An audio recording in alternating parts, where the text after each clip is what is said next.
Good morning, ladies and gentlemen. Welcome to Relove Guitars. This is Sam here, and tweaking a few things. Welcome to Relove Guitars workshop. Untidy as always. Cats playing around outside. Kind of long, well, busy. Things are getting busy. Got lots of customers and guitars coming through all of a sudden in one big go. But anyway, getting in guitars while I can, getting on with them. So today we're getting stuck straight into Paul's wonderful old Sun Mustang electric guitar, 6-string electric strat shaped, although you can't say that on YouTube, no, eBay. Anyway, what we have here, look at this thing, it's gorgeous. I love these. This was made in India, and it was made by the Sun Mustang, well, under the Sun Mustang brand. And I haven't got my bloody computer here, but my phone's going to be making a noise. Paul did tell me the name of the factory, which I've now gone and shut this off, so I can't tell you. Anyway, it was made in the late 80s, early 90s, in a Indian factory, and according to the information that Paul sent, actually, because I had precious little info on these things, despite having bought many of them and excuse me, really liking them and enjoying refurbing them. Apparently the info that Paul sent shows that the Indians kind of did the whole process, from sourcing the wood to preparing the wood to machining, building the guitars and the pickups and everything. So, and in true Indian tradition of, you know, diligence and hard work, they produce fantastic guitars, which are slightly smaller than a standard Strat. So I would say, I don't know if you aviation fans know, but a lot of aviation, there's a few aviation enthusiasts who rebuild Spitfires and Hurricanes and things, and they tend to, the ones I've seen, tend to make them at 98% of their original size. Now there's some sort of reason why they do this, but it's a bit like that for these, so that their bridge spacing is a bit smaller, 50 millimeters from E to E instead of 52 for conventional Strat, and so on and so on and so on. So they're really interesting guitars, a fraction smaller, but with great big thick lovely lush rosewood fingerboards and skunk stripe, lovely lacquered, I mean very heavily lacquered maple neck, a good solid sort of C shape on this. It's quite chunky but very nice in the palm of the hand. This one, very nice finished, plain simple colours. They made 3 colours. There was the red one, the black one, and the cream sparkly pearl one. They seem to vary over the years. The Sun Mustang Strats like this seem to vary their thickness a little bit, or the weight of the body material. Sometimes I've had some of the red ones which are the heaviest things I've ever held, and this feels sort of medium. So maybe it's a tiny fraction thinner than a full weight Strat, but some of them weren't. Some of them were really heavy, and they had a very characteristic headstock. This doesn't have it, which is really interesting, and I would, every bit of me says I think this has been reshaped. However, the finish on this is so perfect.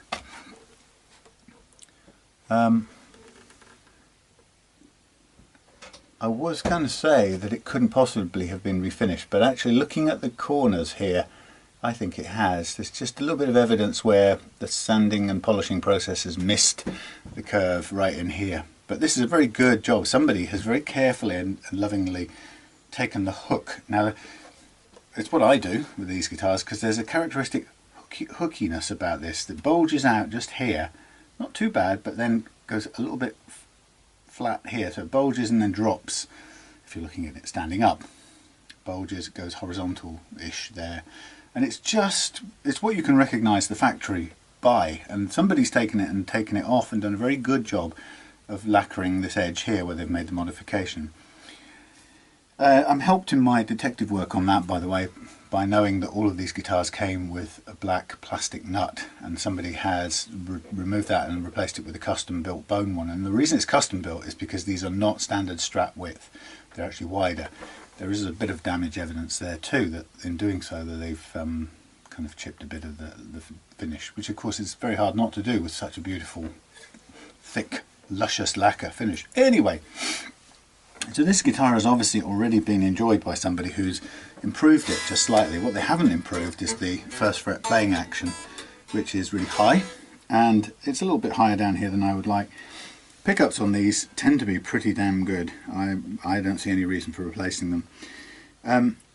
What I'm going to do on this is replace the tuners, because these aren't these aren't faulty. It's not that they don't work, it's just that they lack precision in the operation, and that's the only reason, the main reason, by the way, that I would replace tuners. Not because they unwind themselves or go out of tune. They don't. These are perfectly adequate. They're kind of two reasons really. One is that the tuners I replace it with are so much more precise and smooth to use, and secondly, they look great. They look like you've spent some money on it. This is a dead giveaway of a very budget guitar, this type of pressed chromed tuner, and that's okay. You know, we're not trying to be something we're not, but it's a nice, you know, if you invest in something that makes it look and feel better. This new tuners here makes this look better, but it also certainly a 19:1 ratio is way better than these, so you get a really smooth and precise tuning. Coupling that with getting the nut right, and improving the rest of the playing action, then it's an investment in precise tuning, and my setup will take care of the general tuning as well. So generally speaking, this is in pretty good nick. There is the hairline crack at the neck pocket here, which is almost invisible, but you can feel it with your, feel it in your fingernails. Yeah, it's tiny. It's much better and far less damage than most Strat guitars and most Sun Mustangs, but it is really, it's minuscule, the amount of damage here. It's just a hairline crack. It won't show up, and it doesn't affect the playing. The pickguard is in good condition. It's a bit dirty. The pickup's always yellowed. We'll give them a clean, but we won't get them white again. There's no point. We'll clean the knobs and whatnot. All of the electrics in here work, and the pickups were surprisingly good in these Sun Mustangs. The first one I ever had was cream sparkly one, same configuration, and I couldn't believe the tone actually for a copy, and for I think at the time it wasn't even licensed by a Fender Musical Instrument Corporation. I think there possibly was a time before they were being licensed where it had, and this is an early one too, and had made in India written on it. Morris, take your bum out of the camera. Come in and say hello to Paul's Mustang. What do you think? Sun Mustang quality? Check it out. Yeah, good. He's happy. I pay him some attention. Yeah, so Paul's keeping these pickups, and actually there's no pressing reason to change it. I often do on actually on the Encore version of this, because it's usually easier to change out the pickups. I don't quite know what the routing is under here. I can't remember now, having done so many. Sometimes it varies. Sometimes it's like a swimming pool one. Sometimes it's very narrow square slots, which means you can't put in more modern V-shaped single coil mounted things. So we're keeping all the original hardware on this. These guitars came with lovely rosewood fretboard. I mean, look at that thing. I mean, Indian rosewood. Who can do it better than the Indians? And the frets on these were historically great big fat jumbo things, and this is an incredibly good condition version. It's rare to find a guitar of this age with so little playwear on the frets and so much material. So from my perspective, this is just perfect for doing a fret setup, a fret level, if it needs it to set the low action that I'm aiming for. And it probably will, not because it's in any way a bad production, but because most guitars do.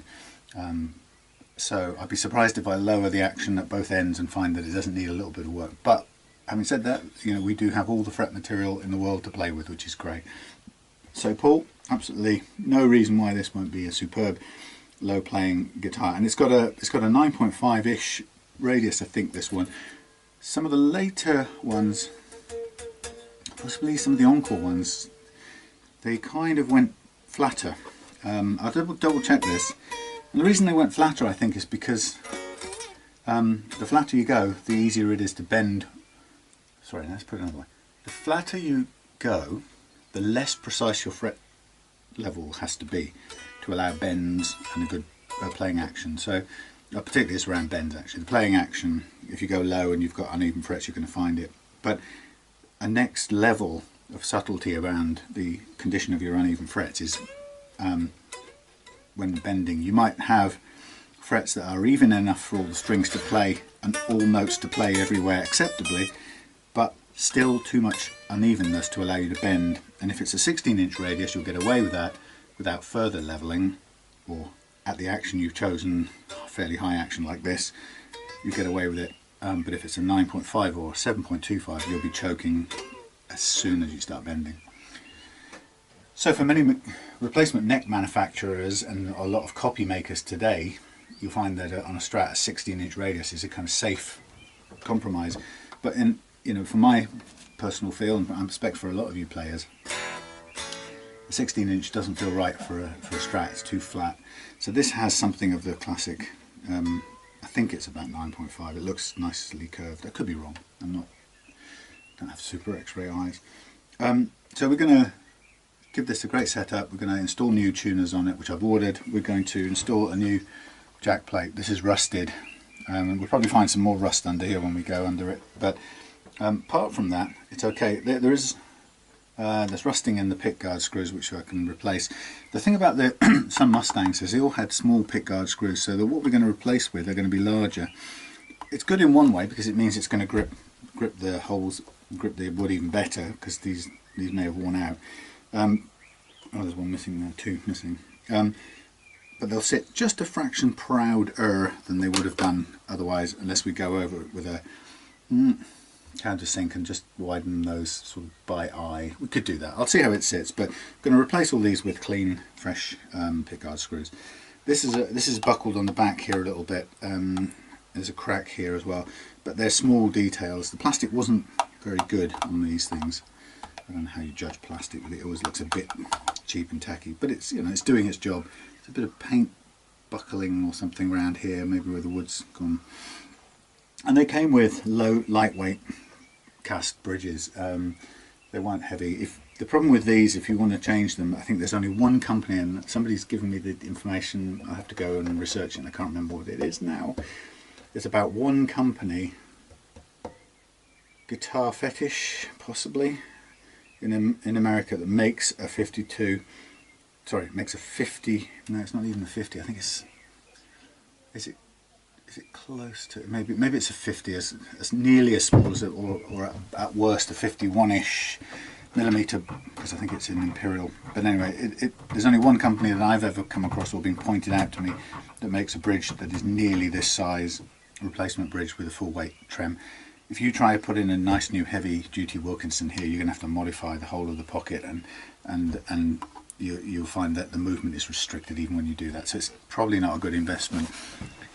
The truth is, this whole business about sustain, your sustain, the issue about sustain is the difference between the amount of sustain you've got on this bridge compared to a steel one. It's a nice upgrade, and sometimes I do it because, you know, you get better quality roller string, roller saddles or whatever.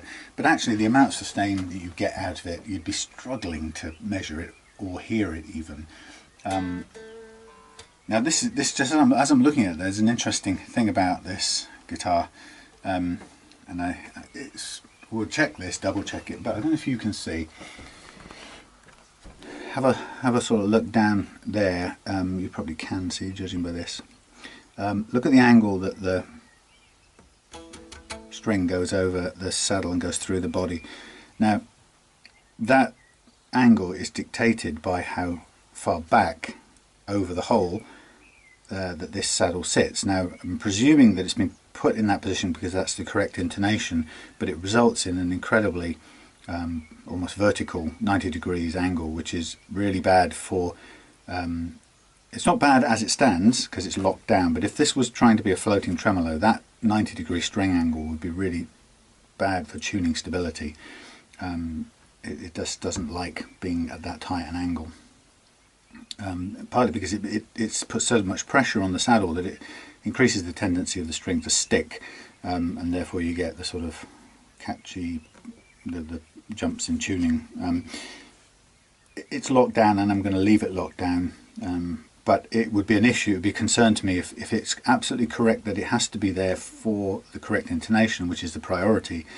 Then this angle would tell me, the fact that it's so far back to be correctly intonated, it would tell me I'd have to sacrifice the floating or the operation of the tremolo probably.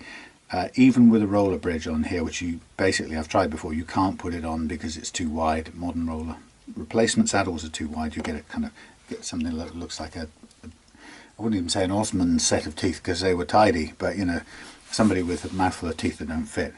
Don't say Celine Dion because that's really unkind. She's had them taken care of.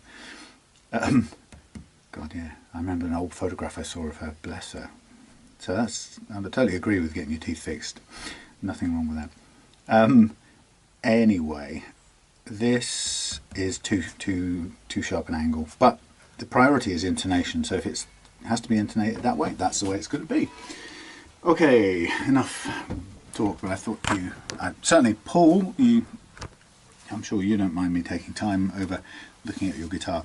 Now, what I've done is I've ordered the replacement doofer and the replacement thingy wings, and they're going to be here Saturday or something, but I won't get onto it changing those out. But in the meantime, I can proceed as if I'm going to set this guitar up and do the fret leveling today, which is what I want to do, is just get the basic setup done, and then at the end of it, really all I've got to do is drill out the tuner pegs, posts, because these are narrow 9mm things. I'm going to drill out to 10, put in the new tuners, and replace this thing and tighten up the jack plate, which is all wobbly. While I'm in there, I've said to Paul I'm going to shield the inside of this, since we're doing a fair bit of work all told. But what I'd like to do is, since this person has gone to some degree of trouble to build a custom nut, and it's bone, I don't see any good reason to change it, other than the fact it's a little bit deep, and I would grind off some of the top of this with my special,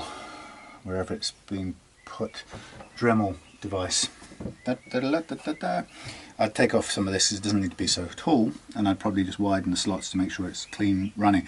But providing I can, and they're high enough so I can take them down to a good running height, this hard work's been done, so let's leave this nut in place as long as we can. Don't change it unless there's a very good reason to. So I'm going to work on getting the action I want, getting the relief I want, getting the last fret action I want, and setting the first fret action. And then today I'm going to barrel straight on into leveling these gorgeous frets if they need it. Now, of course, there's no guarantee that they even need it, which would be probably a first for me to get a Sun Mustang that didn't need it. But for any customer whose guitar happens to be lucky enough not to need it, then what they get is a cheaper quality setup, which is not cheaper quality, a cheaper, comma, great quality setup. Anyway, right, let's do the thing first. Let's check the relief, and that's a bit too big. So I've got loads on the boil. I've got rehearsals later today, so I've got UPS coming to pick something up, which is outside. That's Jan's guitar going to Czech Republic. I've got 2 or 3 more people. I've got one I'm going to be sending to Netherlands. Pan-European this. It's so great being part of a united Europe, isn't it? Alright, don't say any more. So just a quick eyebally visual on this. That's plenty of neck relief. Do I care about spending hours looking for some manufacturer's specification? First of all, you won't find it for this guitar, and no, I don't care. From experience, do I know it's enough? Yes, it's between 0.2 and 0.3 of a millimetre, and that's very good for me. I will only readjust it after that if it's a problem of some kind, or had it been way over right now. But as it stands, it's fine. First thing I'm going to do is I'm going to check what the actual gauge of strings are on this. 0.18, that's really helpful, because I'm going to want to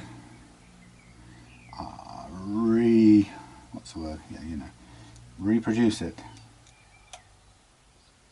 appear to be 10s. The proof won't be in the final version at 44, 10 to 44, 33. Let me just look at what my 10s say. 36. So if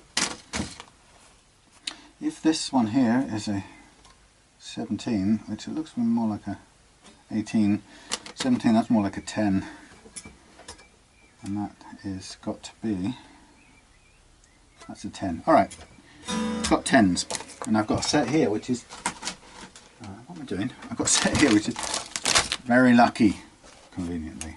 Let me just have a quick bend to make sure they are, yeah, that's a 10. I should know. So tuning stability. Okay, I tuned this yesterday. Okay, so tuning stability. Remember I always go on about how it's all down to slack in the strings. I don't know if Paul's put these strings on, but and he's employed a locking system in here which I don't know or use, which is great, very clever. And it just does make, it's like I've done sailing, and I've got my what's it, day skipper qualification in yacht sailing, but ropes are still, can be still a bit of a nightmare. It's the left and right handed thing that gets me. But there's a lot of slack on these posts, so I wouldn't be surprised that as soon as well, let's just go. So right now the A is pinging in tune with the D. Let's pull the A. Whoa! Now this guitar, no wonder it would, well, who knows, Paul, but this is one of your biggest enemies, one of the two biggest enemies of stable tuning.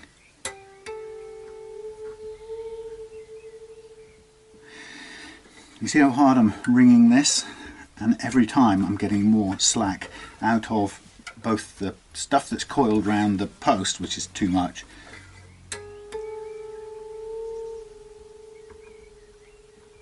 wrong one.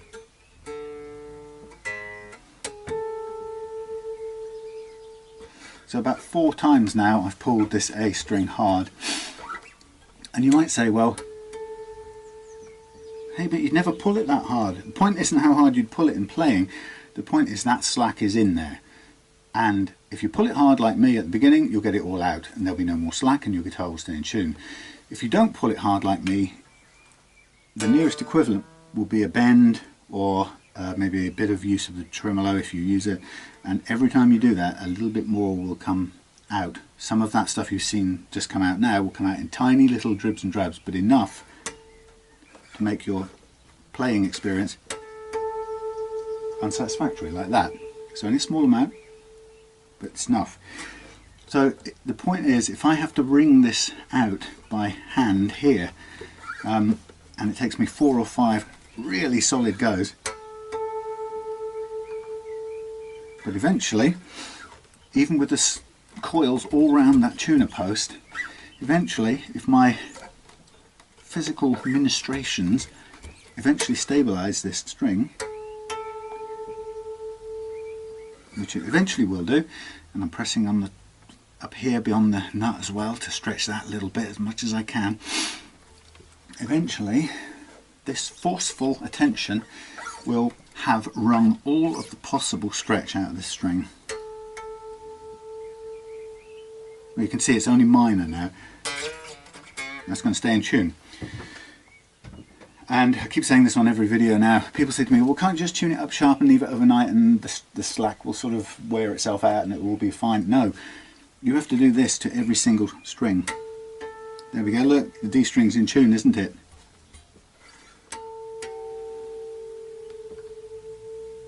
D string's in tune now, isn't it?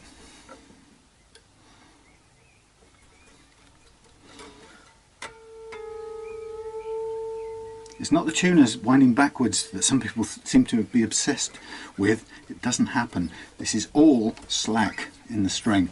And that happens eventually, but don't worry, because we're going to replace it. Especially if it's an old string. Yeah, so the point I was making there, obviously, was that is how much slack there is in most people's guitars once they've strung them.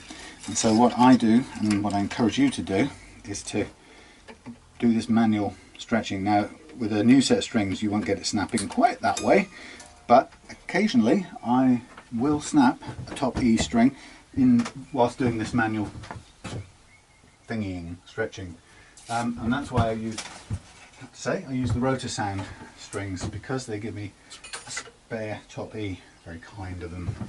Now I'm just going to see if I can use one of these.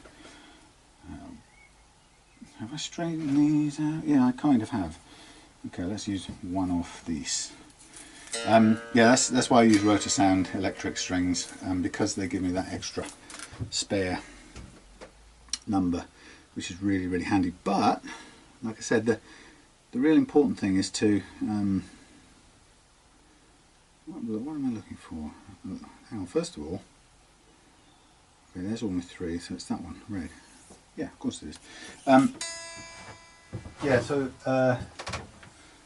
it really does make sense to do this bending, stretching, and it will take you, as you see at the end of this video, Paul, it will take you, should take you about 20 minutes to thoroughly stretch out. And maybe you don't have to do it quite as hard as I did it there, but then these are older strings.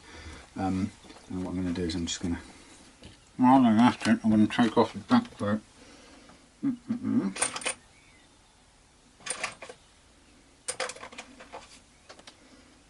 Constantly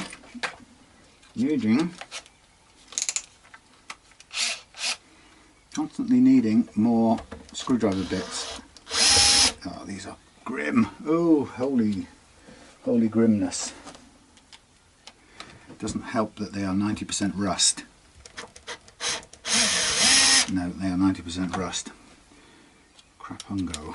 That is the problem, I'm afraid. No. Oh dear, rusto. That one's come out, but it's sheared off because they are rust. Okay. And that one's sheared off. That's your problem, Paul. Rust. Okay. Houston, we have a little bit of a problem here.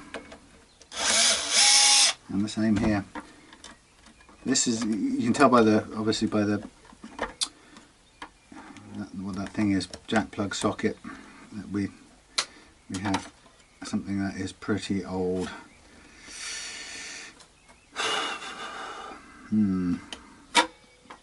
It's going to be extremely difficult to get this off in one piece. So I'm going to not get it off in one piece. Forgive me.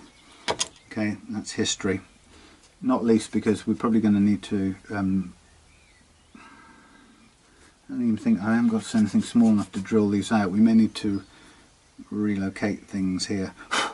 That's the downside with rust, I'm afraid. And it is very old and rusty. So let's just poke out this chap here. Get rid of this for a minute. And go back to this one. That's a shame. But like I said, no alternative. I had the similar problem just now on the V, on the scratch plate of the V, which is what sort of motivated me to change it. Although I'm not sure whether I'll stick with the brass replacement or go back to the plastic. But the reason is I also had a rusted, decayed screw in there. Anyway, I don't need to stretch these strings anymore for the sake of it, to demonstrate that I think I made the point I was making fairly clearly earlier on. Let's just concentrate on setting it up, and we'll kind of worry about the screw business afterwards. Now we've got a similar challenge here. I have to say I don't think anything is going to really make this work. With regards to, we won't really be able to get any loosening agent into it, but they're all gonna, I think they're all gonna shear off. Hellfire, they certainly are. It's not good. Soft old steel. I will try a bit of loosenings, but I don't think it's even going to get in there around all this rust. yuck, yuck, yuck. So we have a bit of a challenge on here. It's not really that good. It's not really that good for the finish, I don't think. When it's all said and done. I don't think it's that harmful. We've got a crack down here as well around this thing, and we've got the rust. It's amazing what rust does. It's actually gone underneath the paintwork here, so we're going to, I'm afraid, Paul, you're going to probably get a flake of paint. But I do have some red alternative paint. Oh, gee, look at the state of this. I do have some red paint that might just, well, may just kind of cover that bit up. But it's a shame. This really is. These things have rusted to death. I don't really think this is. I can't even get the screwdriver bits in here. Oh, yo.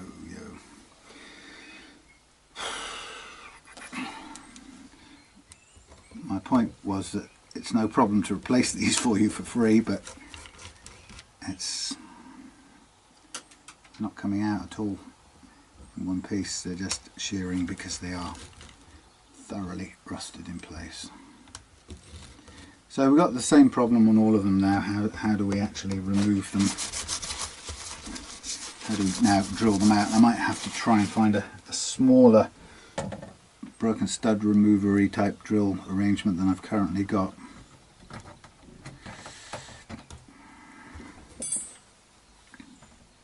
Hello, you've come to offer your technical advice, Morris. Or to just turn up and run away again. I thought so. Yeah, it's just all shearing off. Problem is, if it's better in a way that they shear off than not at all, because otherwise we're not even going to get we're not even going to lift the pickguard, which we may have a trouble with this one. Full stop. There's nothing left of it. It's just gone. What a shame. So, like I said, I'd rather they sheared, like most of them are, than just stay in there with no screw thread arrangement. Right, they're all shearing except that one. Yikes! What a mess! I didn't expect them to be that bad, I have to say. It's a pity, a real pity. An otherwise pristine thing. Now I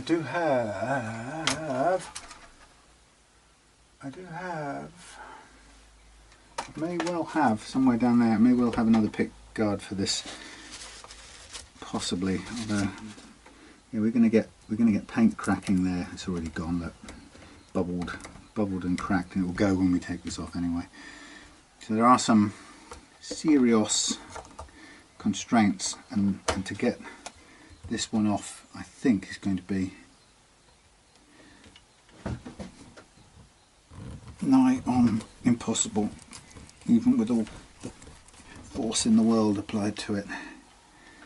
It's just going to be spinning. Yeah. Gadzooks. Will we actually get one single screw out of here in one piece? No, I don't think we will. That's a broken one as well.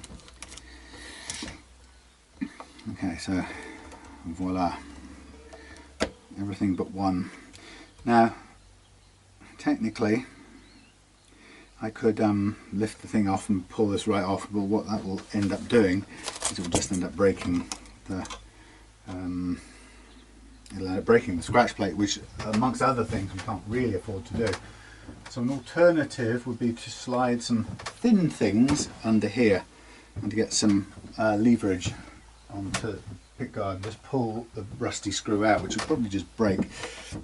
So an example would be, you need something to obviously protect the rest of the paintwork, but we get, it could be, I suppose it could be a flat bottomed chisel would do. And then we could probably just effectively tape this off with a bit of Gorilla Tape. Just gives us a bit of accuracy. As I said, on the whatchamacallit, the V, unfortunately it ended up, there's no way I could get the screw out at all. It was a big chunky pickguard screw, so the only way I could get it out was by causing a tiny little split on the edge of the pickguard. So there's my leverage. You can get under there nicely with this thing. You probably want to get under them from both sides at the same time.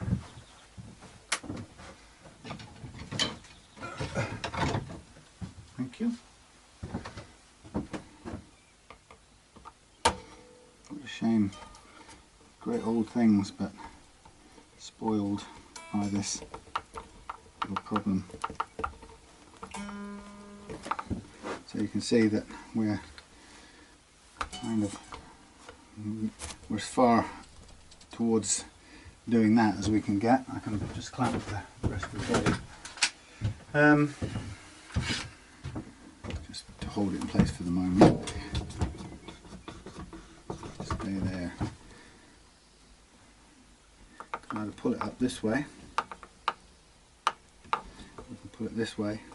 Either way, this damn thing really doesn't want to play ball.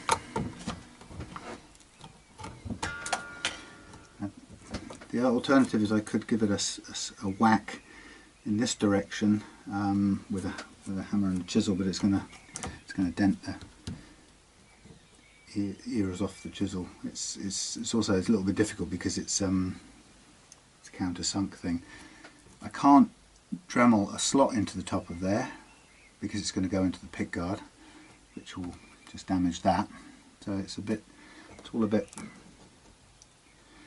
up in the air. What a shame. Look at them, all of them, little rusted to hell and back. All down to where it's ended up being stored for whatever period of time. Okay. That's potentially reusable, even with a bit of a bend on there. I've fixed them before. The part's mostly still there. It's a little bit of loss of material, but we can fill that in with a resin finish. Yeah, it's really difficult. These aren't even, the bigger ones are stick up enough that you could get a slot into there, but this thing is just resisting, and it's too small to use a stud remover. So like I said, the only other alternative is that we get a very fine, this would be even too fine to put a screwdriver in, even if we could cut it, but you can get a very fine nut file or something like that and give it, let's track it across one of its star bits. I mean, we could probably just about cut into it a bit here, but it's not long before you're working onto the, it's hardly doing anything, and it really would need a tougher file than that. Fine and hard. And these things, they're good, but they're not made really for cutting rusty steel. So I'm just trying to think whether just a sharp whack under here is going to be about the best option we've got. I've got a couple of chunky thingies that we can put under there to raise the game.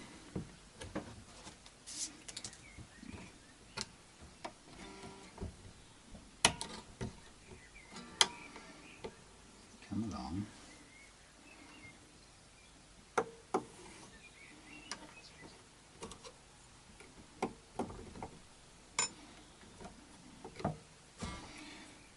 Will we even get close to doing it?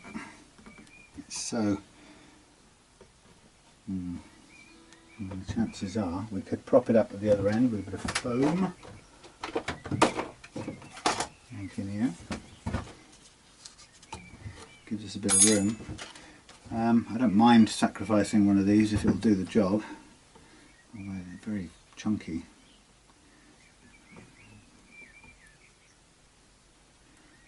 probably going to be the only way it's going to work. There you go. Job done. Sorry about that bit of GBH.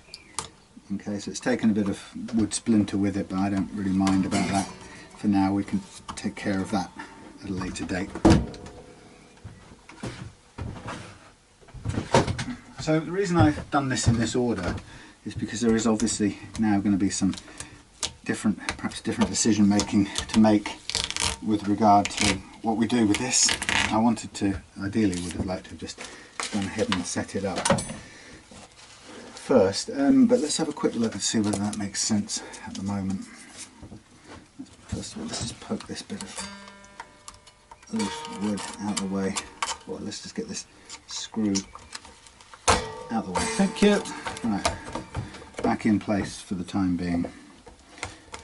Okay. Now when I take this out and give it a good, give it its shielding, I'll just check and see whether this needs any extra remedial work. But as it stands, it's pretty okay. There's no rip damage. I'm just going to tack this down for the rest of the rest of the game for the time being. Just out of the way. Good, good. Keep it out of the way of the business, what we're doing. Then we got this challenge here still to deal with. Stay there. That'll help. Okay, now what we got here? Similar set of horrors. These are bigger screws, so they may respond better to. They ain't going to respond better to that. That's completely gummed. What they may respond better to is a bit of Dremel work. We're going to chuck away. Okay, but we're going to throw away this plate altogether anyway. So I don't care if it gets damaged in this operation. What I do want is these screws out first, more than anything. So to facilitate such a thing, I would like to. Hello. Yes, this is what I want. I would like to find a noisy drilly thing, and then a plug to put the noisy drilly thing in. Sorry about this detour pull, it wasn't intended. Okay, this is going to get a bit noisy for a minute.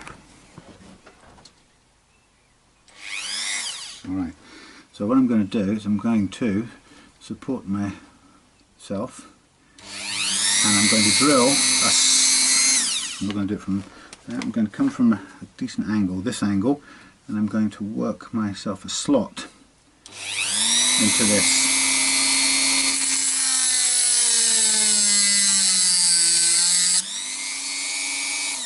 Now that's probably going to snap off, but at least it gives me a small chance of success.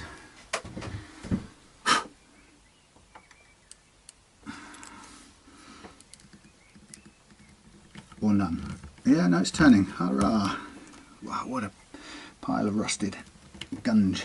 And it's probably snapped off there as well, so we're probably going to end up with the same, but at least we'll get this off.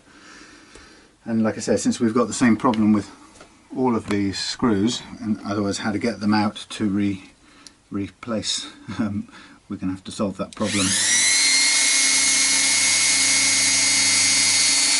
It's just a good idea to make sure this is as vertical as possible. Don't mind I'm cutting into that plate. I don't really care. I just want a good bite on this particular cherry, which of course then breaks it, as you knew it would. Okay. More rubble. Now for now I'm just going to clip off this thing because I'm going to worry about resoldering all of this stuff much later. And meanwhile, goodbye. Junk. Okay, so we know where we stand. We know we have to find a way to dig out these things, and we've got a little bit of paint repair to do there with the best red that we've got in-house, which isn't the end of the world. It's most of the damage is to the paint is under there, but we are going to need to do a bit of surface. It looks horrible at the moment. Everything looks messy and horrible, but it's always the way. When you're playing or fighting with rust, you just don't stand a chance, really. There's no rust. Rust is no longer. Ask the Titanic fans. Rust is no longer a workable metal. And to be honest, the fact that we got those bits off without damaging either the pickguard or the, too much around there is good news. Relatively good news. So, and this was. I'll look at flattening this out and fixing as much of this up as possible. We probably can make this usable with a bit of a resin repair, unless I've got a spare white one, or we can order another one in. Ordering another one in might be good in one sense, that we'd probably end up with different holes spacings, so it would kind of save us having to drill out some of the holes on the back. But we've got to do it anyway. We've got to find a way of doing it. So, oh, one screw that came out. Look at that. That is a rarity. Let's take a special photograph of that so we can celebrate it. Thank you, WD. The one screw that actually came out. Ta-da! And it's going straight down the end of the workshop to be hoovered along with the other bits. Go on, get away with you. Right, okay, let's worry about all that stuff later. We'll come back to our lovely playable Sun Mustang guitar. I'm going to put this into tune. Let's just recap where we are.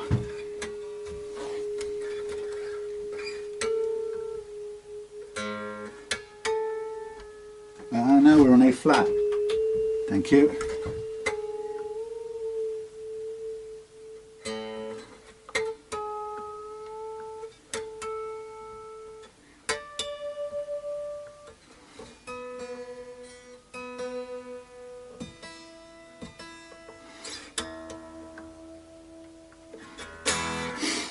Okay, so I'm going to proceed, carry on as I mean to carry on. So what I'm going to do, I've basically, we've checked that thing that's called relief, and there's enough curvature in this lovely neck. What I'm now going to do is I'm going to now take my string height guide, and I'm just going to check roughly what the action is currently. Okay, so we've got just over 2 millimeters, which is higher than it needs to be for such a lovely guitar. These things, when I've done this setup, I'm going to take these apart and grease these because they are rusting up as well, obviously, and I'm going to try and pay attention so that, yeah, they're not, they don't want to work because they're rusty. Okay, this is, as you can tell, and anyone watching this is going, this is not going to be straightforward. You can tell. Let's try. Okay, 1.5, right as it stands. That's good. Don't need to worry. We may not, worst comes to the worst, we may not actually have to do any more to those, but I would like to at least, I'd like them to be movable if we had to. But currently, they are a bit limited in their movement because of the rust. The rust is everywhere. Okay, we're on 15 on that one, so about right. So 1.5, just a bit down on that one, that's good. We're a bit high on that one.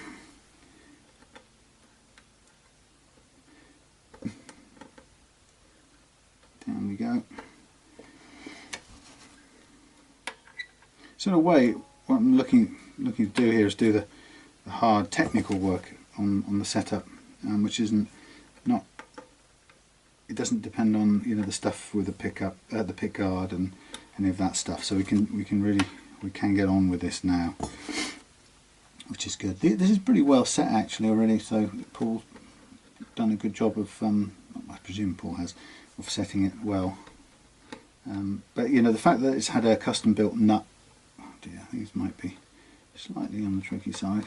The fact that it had a custom nut built for it is also a really good sign that it's been taken good care of.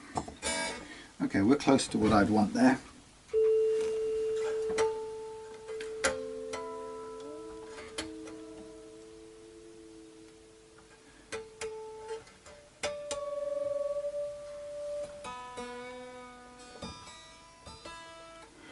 Got to keep my eye on the time because 4 o'clock said is coming around.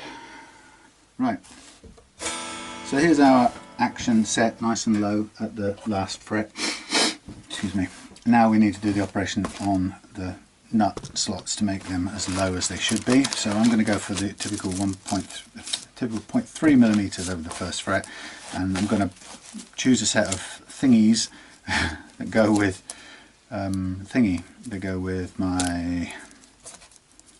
choose a set of files to go with my chosen gauge of strings. But actually, as always, I go above the gauge that I've chosen, which is my normal thing.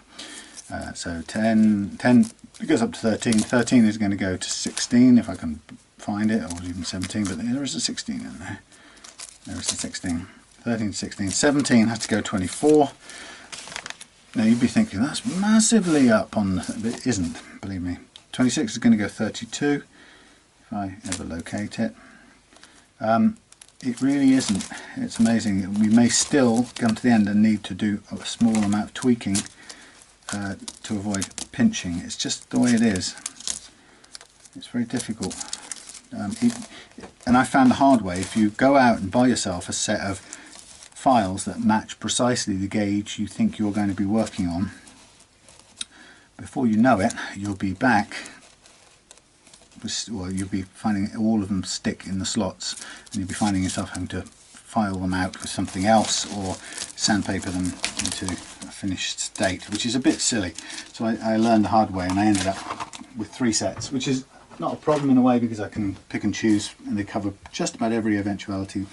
And occasionally I use the welding nozzle cleaners as well to augment my set, augment my set. Right, 0.3 on our thingy.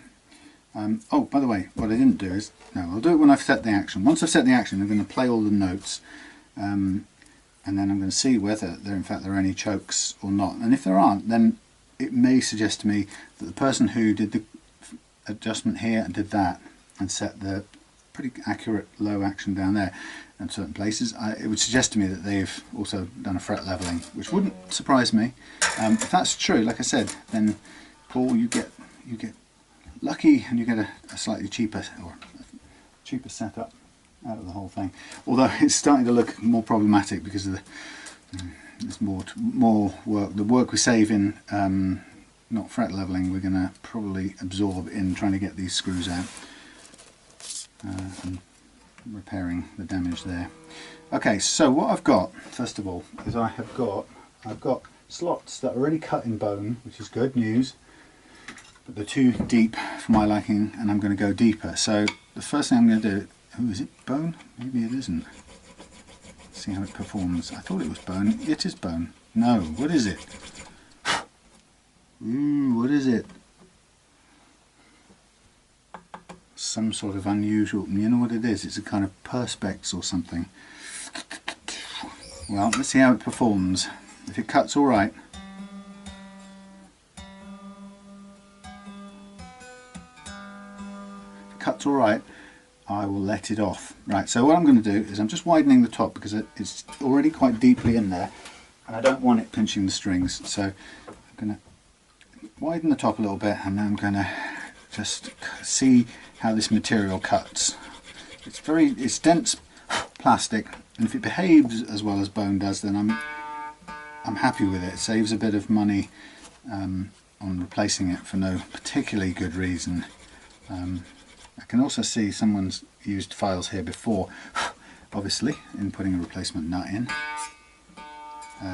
You can just see where they sometimes strike. Typically, you always put a slant on the slots that you cut, and on some of these Sun Mustangs, there's quite a bit of rosewood sticking out behind the nut, and of course that means that typically the files will hit that rosewood because the file's going at an angle. It's just one of those things, but it's a place where you can often tell where if and whether or not somebody's done some filing on the slots. It's a little bit softer than I like this stuff. but it's got me almost to the right height for that action, so I will not write it off yet. As I mentioned to Paul in my email,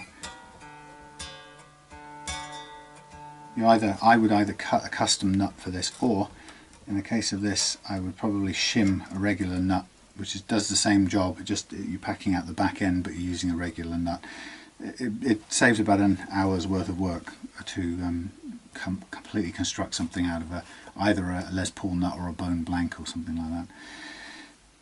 Okay, so what have we got here? We've got quite a way over. Again, with this one I'm also going to just widen the top to make sure that I'm not getting stuck. The first thing I felt when approaching this nut was it's slippery, not in the way bone, it's not like bone at all, but it's dense enough to work.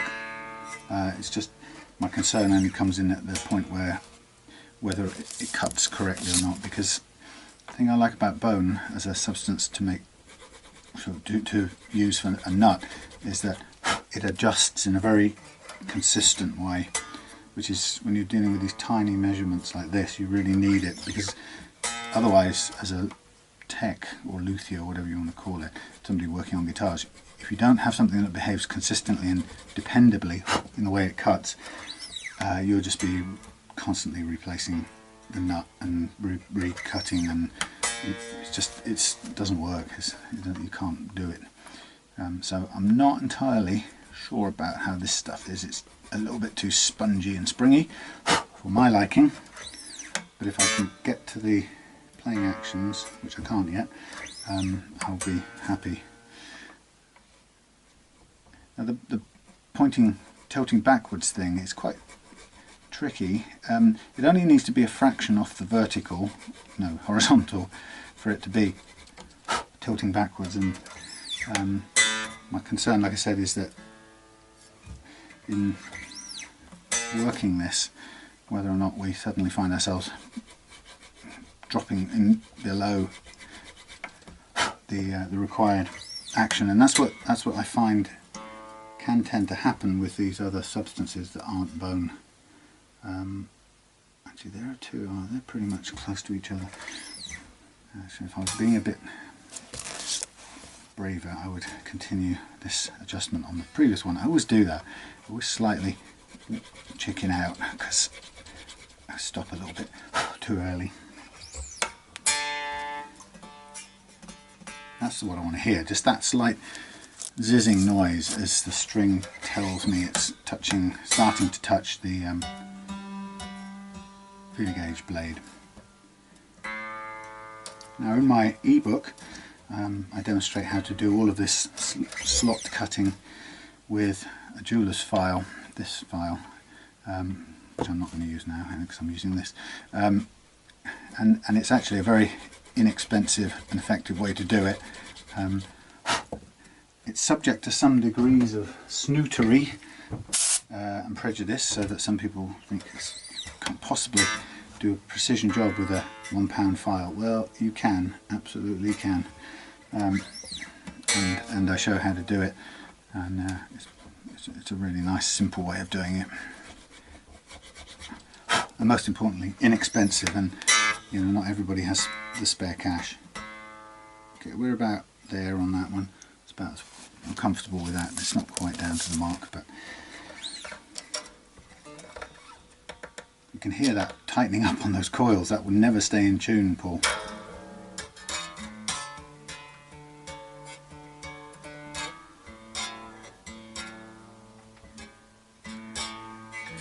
For our purposes today, it will stay in.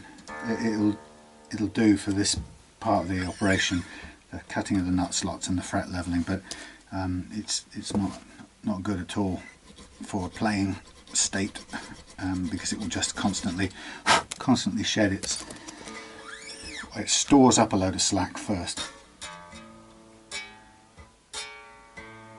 So every time I move this now, it's going to go out of tune courtesy of that coil of slack, but it stores up its slack and then it will release it horribly slowly, and you know, you'll pay for it in constant tuning problems.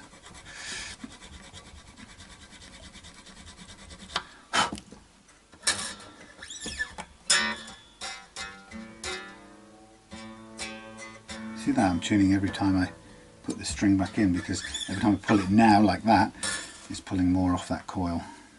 Now, to be fair, I have slackened it off already before doing that, but it's not good.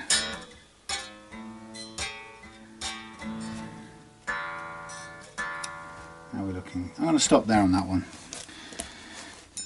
I'm also going to just zip and open the door to make sure that the... Oh, thank you, Morris, for opening the door. You are such a good boy. Thank you. Thank you. Can you read my mind? I think you can. Yes. He's a clever boy. I just wanted to open the door to make sure that the UPS guy can know I'm here. Okay, now I'm switching over to the top three, which are a little bit closer, but this is really where the difference between bone and plastic is going to show up. And this is where I could be heading towards a bone replacement anyway, if this thing just insists on overcutting against my will. So I start with it tuned, close as I can get. Check the gap. It's not huge, so not a lot required. Get in here with the file.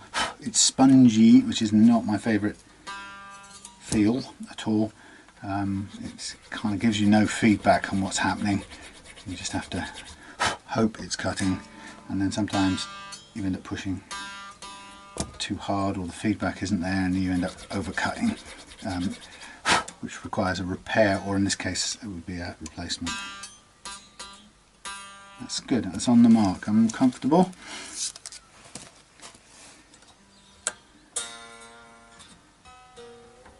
I mean, the person who replaced this before did a good job of it, clearly. All that's different from my approach, if you like, is that they perhaps don't share or don't have my take on the importance of the low first fret action to prevent intonation issues, which is something I've learned through practice and very keen on getting exactly right, so hence I go for a very low, light first fret action every time, and it seems to work for the customers that I do it for. But obviously this person who put this nut on didn't come from exactly that point of view, but nonetheless did a very good job on fitting this nut, because it's pretty well done to the height that they went for. Now that's just a fraction over still. You can hear it playing. I'm going to do one more swipe and then I'm going to stop. Again, the problem with plastic is it doesn't make the cleanest slot bottom that you'd probably like, I'd like. It's not doing too badly. Fingers crossed we get this one done successfully. Morris is going to come up and make sure of it. He's going to say, just be careful, Sam. Yes, Morris, I am. Oh Lord. There we go. You can hear it sort of, it's like it's rubbing against nylon.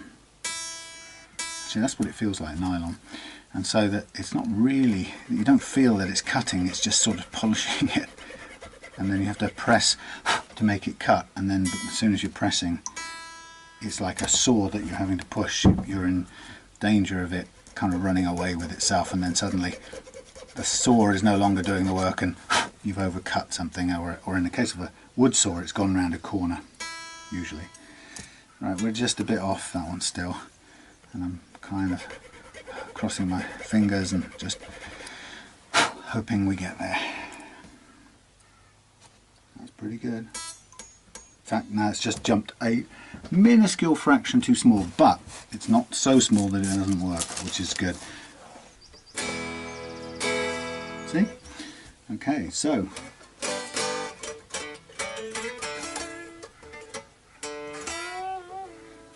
you've got pickups here are almost touching the strings since I've lowered it, so let's just, and part of the fact they're also sticking up a bit, courtesy of the sticky upping Pickguard. So let's just get them out of the way for this next part, the fret leveling, and we readjust them later. They're not, by the way, they're not so rusted that they're in danger of snapping off, I don't think. They seem to be in better nick, as we say in the UK. But we'll have a look underneath here when we remove this shop of horrors. Okay, so thank you. So just back to where we were. I'm not obviously going to restring now because that's for later when all is said and done. But for the time being, I just want to double check this is in tune. And the only reason, again, I want it in tune is just for the tension on the neck with a set of 10s. So it doesn't have to be pitch.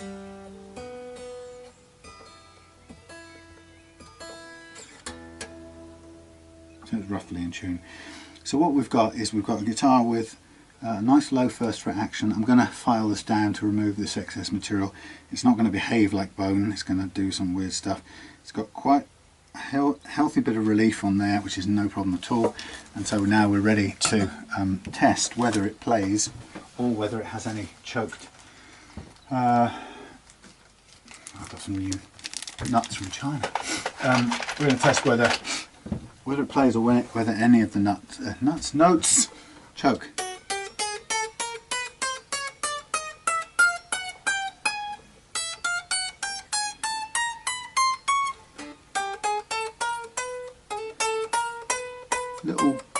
Little choky, not bad.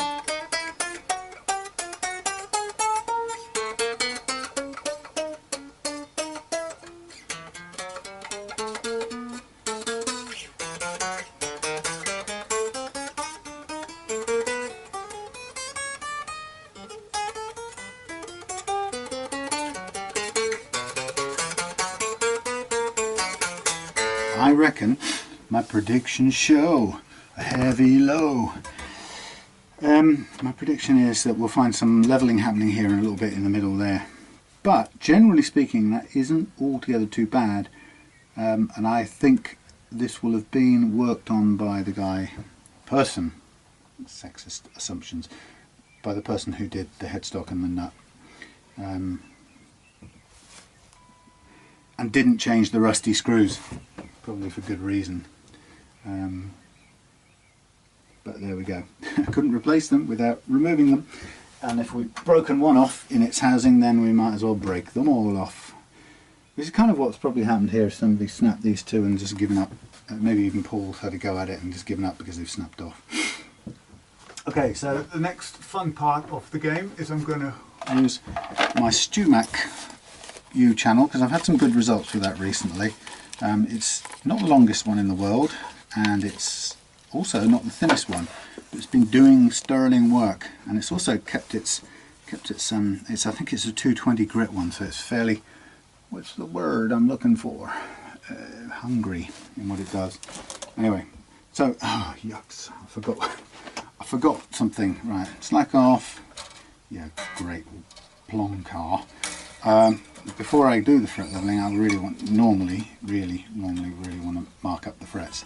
So this is the point. I cross my fingers and hold my breath and wish that these strings will, whatever condition they're in, they'll hold out for one more slackening, offening and tightening uppening, which I'm doing here, because I really want to draw marker pen on the top of all of these here fret tops, and this will be my guide for how the tunable fret leveling file, or the banana as I like to call her, how she's cutting the fret tops. It's a really simple way of knowing.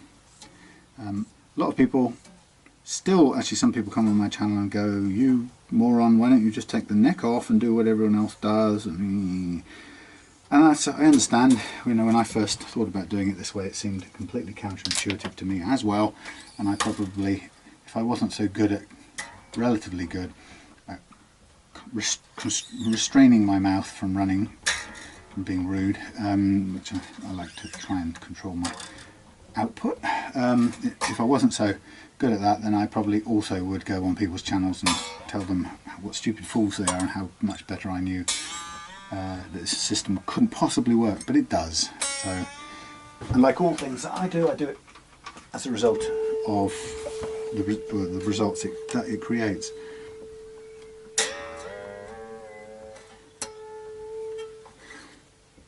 So I just want to get this roughly in tune. This is sitting, seems to be sitting higher than I had it a minute ago. I'm going to double check that last one.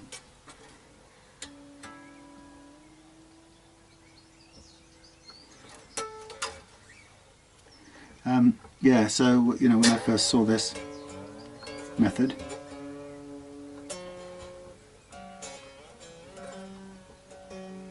didn't think it would work, but I couldn't understand how it would work. It's more to the point.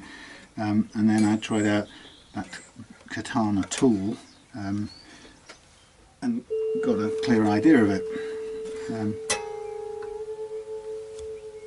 which works on this principle. And then, for reasons that I shall just leave edited to read, the person who sold me the tool made it so unpleasant for me to use it in my business for various reasons I won't go into.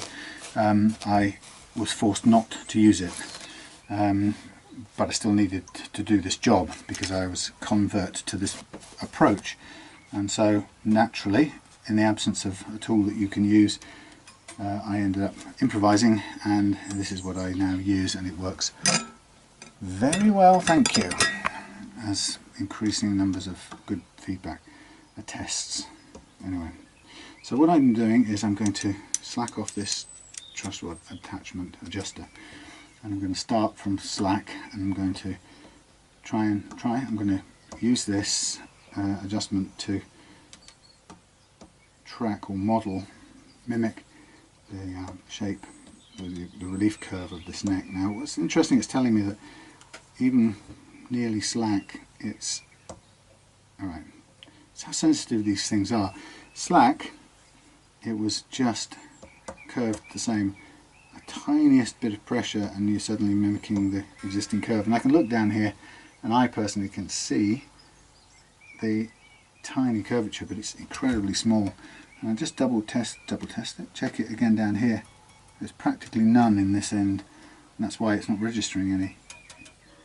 Interestingly, let's just have a look at this.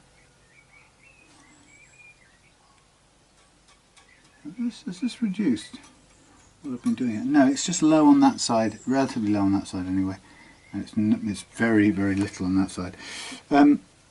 Okay, I'm going to work with that because I've still got enough relief curve to play with. It may be that I may make a tiny adjustment when I come to reassemble this, just to give us a fraction more relief.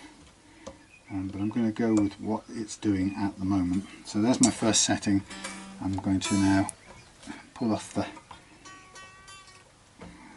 little feet and spread the strings, and I'm going to use my tunable fret leveling tool, the banana, to have a look and see what's cutting up. It's kind of as I expected, so that's my experience paying off. A bit at the end there and a couple here showing up as the most heavily, I pointed to here but it's more there. Those are the highest ones relative to the rest, and there's a couple at the top end here.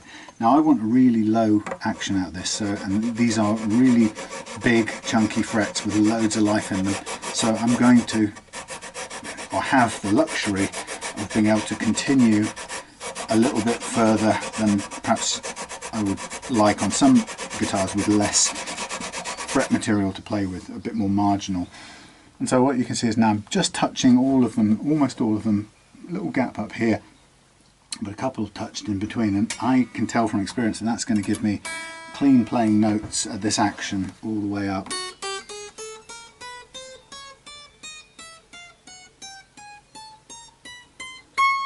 Beautiful. at the chosen low playing action. So that's what this is all about. Now I do the same, I use the same truss rod setting for the second strip, the B track, and I'm just going to do exactly the same. Because of the nice big jumbo frets and the simplicity of the neck shape, because the strat neck, because most of it, I was going to say most of it's out of the body. Compared to a Les Paul, most of the strat neck is out of the body. Compared to an SG, there's still a bit tied up over here, but it's first of all it's bolt on. Secondly, most of it's out of the body. There's a clear bit here, so it's got a lot of freedom to bend. Strat neck tends to be the second most flexible and responsive neck to do this with, and that's why I really enjoy it. First is the SG, second is the strat, and then all the way downhill.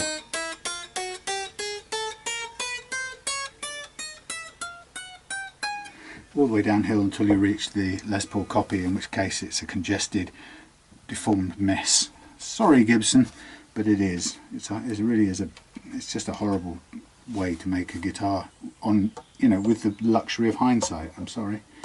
The neck ends up in most cases, because only 2/3, if that, perhaps not even that, the first physical 2/3, which is probably only about 1/3 of all the frets, if that, because that's the only bit that can bend, you end up with something that I call a sickle shape, which means a sort of sickle here and then a flat handle. And how do you level that? Either with a flat beam or even with a single curved beam like this. It's practically impossible. Well, it's not impossible. With the curved beam you actually manage to carve the correct, usually manage to carve the correct curve into it, at the cost of some fret material at the very top end. But if you want a really fast low action, it's kind of it's what you have to do. Now it's just a really, there's a lot coming off these two, they're really high. Yeah, it's just one of those things, it's really a bad construction.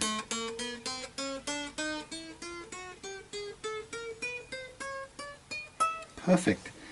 It's all going beautifully well, apart from the horrors down here with the pickguard.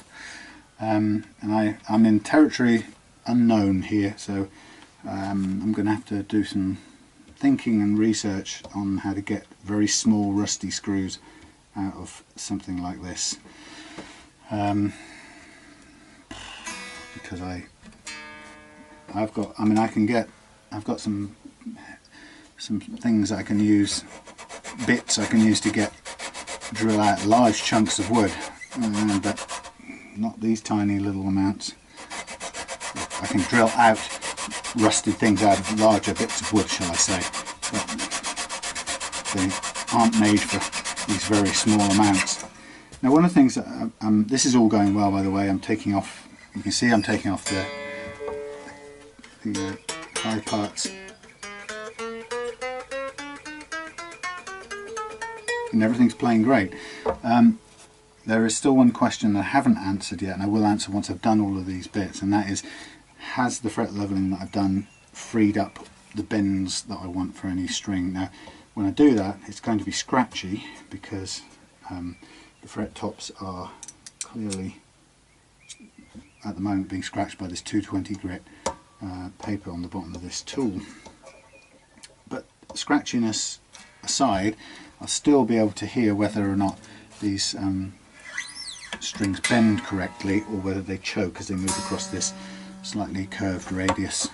If that's the case, then I may have to do a little bit more fret leveling than I've done here already, until we get those bends cleared, and that's the kind of second hurdle or bar by which we'll measure whether we've done enough leveling. And it's great, it's consistent all the way across. This is a very consistent radius actually, which is unusual.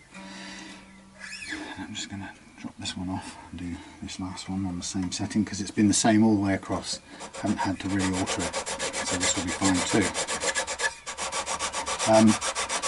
Yeah, so it's kind of two levels of testing whether we've got it right, and that's the playing of the individual notes followed by the bending across the radius. And as I mentioned earlier on, the tighter the radius, the more challenging that is on the underlying frets, and more demanding of even frets. So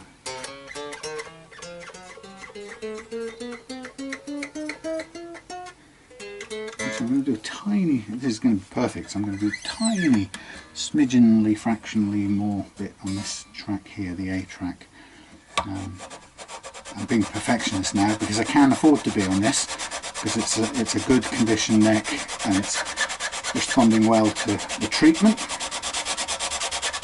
So I'm grandstanding now to get the cleanest, lowest action possible. Thank you.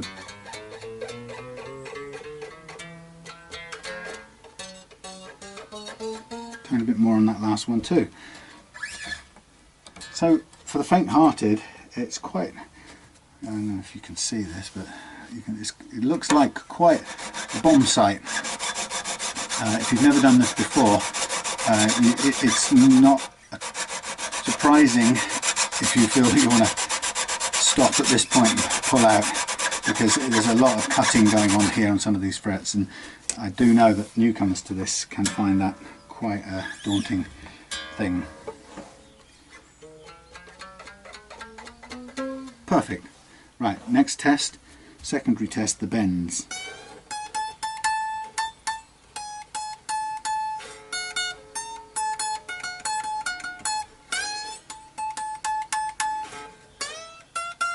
That's good enough for me. It's got a 2 complete tone bend going on there, and will be possibly a fraction more by the time we've sanded it. So 2 to start off with before sanding is good.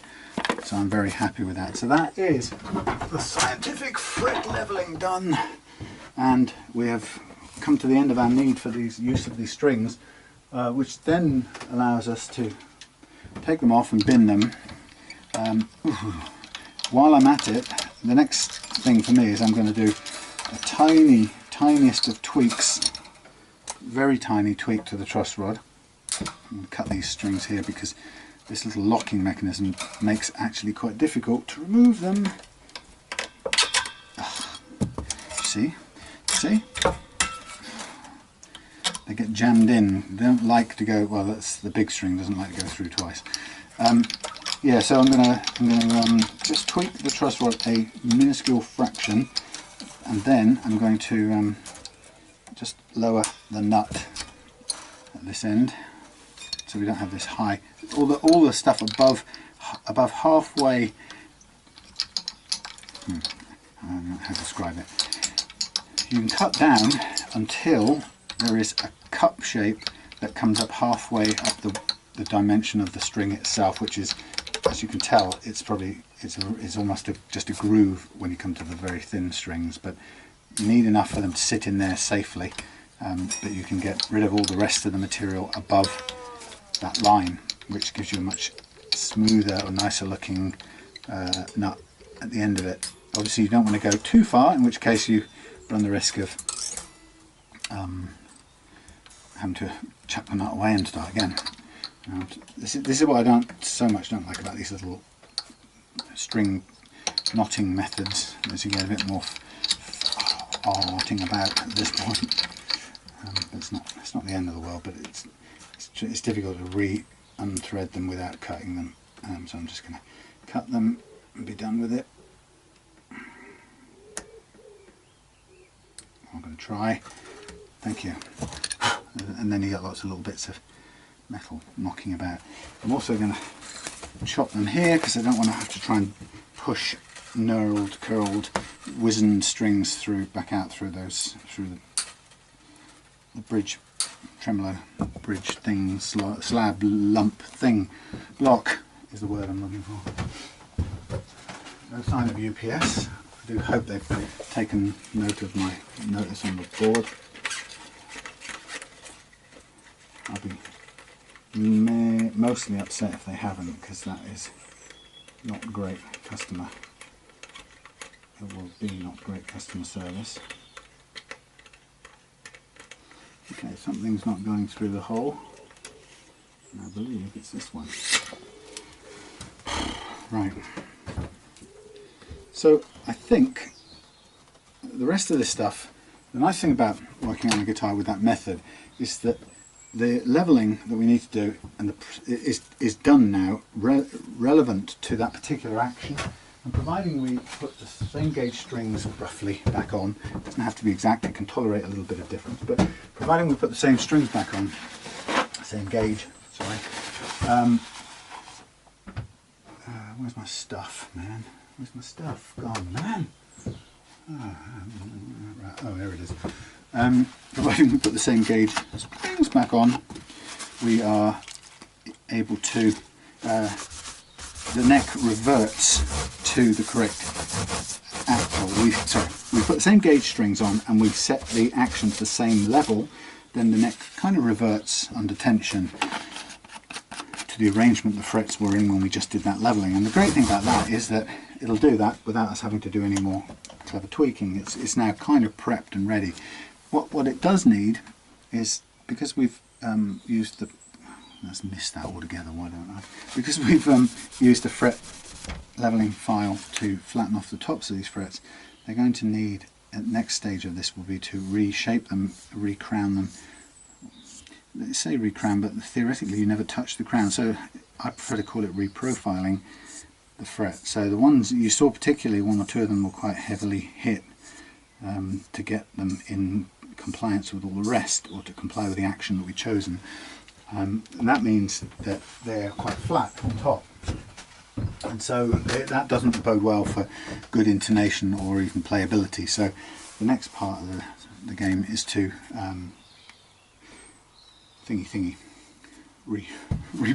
reshape them. And like I said, I call it reprofiling. What was that fell off there? Something probably deadly useful that I can no longer see because it's down there. Anyway, to do that I'm going to use my StewMac thing with a jumbo setting, and it's quite a nice tool because it does this job pretty straightforwardly, and that's what it's for. It's just a time saver, and I just use it until the curvature of this bit here wears off the shoulder off this flat surface and gives me back a rounded arch shaped fret, and that's what I want. And the frets that have been most flattened are the ones that require most cutting with this file, and the ones that were hardly touched at all barely need touching with the file. This is good. So you'll expect me to stop and do some heavy work here as we get there. So you'll see how it plays out in a moment. This one's a bit flattened on this edge, so I have to work a bit harder.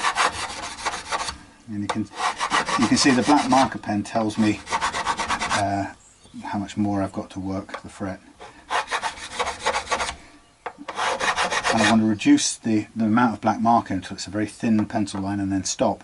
But providing I stop at that point, the marker pen on the top that I've left there, its purpose is to assure me that I haven't touched the very top of the fret, and as such then I haven't reduced its height anymore, and therefore haven't messed with the relative levelness that I've just achieved in the other process. So it's a very elegant and simple way of doing it. Now I'm having to work a bit harder on these more flattened frets. And sometimes I miss, like you just saw, and the thing goes under there, but that takes more work and a bit more pressure and force. So it's,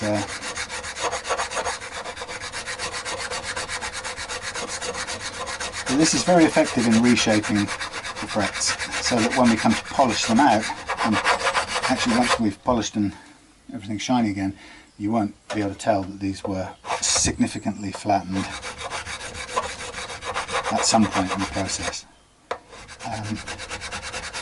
Like I said, some people like, and I used to in the past, take the neck off,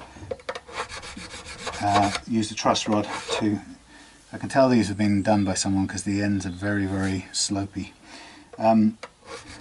Yeah, you know, the old method I would have used would be to take the neck off, flatten it out using the truss rod adjuster, make sure it's perfectly flat, or as flat as you can get it, and then you can use a very straight edge, like a, I used to use file bought especially for the purpose, which you can buy, a very, very flat file for cutting the tops of the frets, or I made my own using self-adhesive sandpaper and a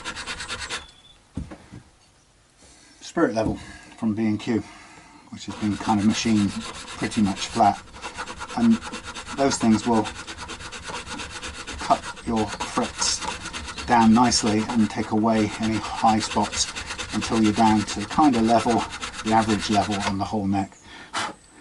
Okay, so those are my frets profiled, and this next stage after this will be basically to polish them out, which I'll do most of that off camera. But the thing I wanted to do before I do that is to turn off my amp, is to just reduce down this nut to what it needs to be. And I have a feeling that using this thing on shaggy or spongy plastic is going to end up with a bit of a spongy mess, but let's see.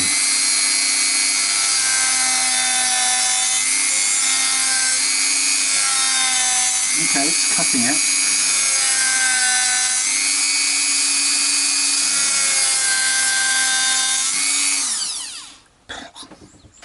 It's not the prettiest thing in the world, I'm going to tell you.